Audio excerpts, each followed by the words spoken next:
ఒక్కగానొక్క బిడ్డ ఇక్కడ పెట్టుకొని పెంచా. అది చిన్నప్పుడు స్కూల్కి మట్టి రోడ్డు మీద నడుచుకుంటూ వెళ్తుందని ఊరికి సీసీ రోడ్డు వేయించిన. ఇంటర్ చదువుతానంటే హన్మకొండకి పంపించలేక మండలం కాడికే కాలేజీ తెప్పించిన. అది పుట్టగానే అందరు ఆడపిల్లలాగా చెంబు పట్టుకొని పోవుడేందని ఊర్లోనే ఫస్ట్ బాత్రూమ్ నా ఇంట్లో కట్టించిన. అసొంటి నా బిడ్డని ఆ కటిక రవిగాడు గొడ్డును కోసినట్టు కోసి చంపిండు. కోర్టుకు పంపిస్తామా వాణ్ణి?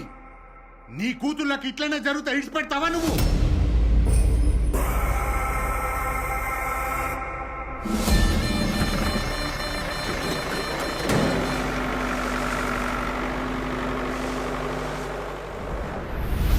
బుద్ధుందో మీకు అసలు?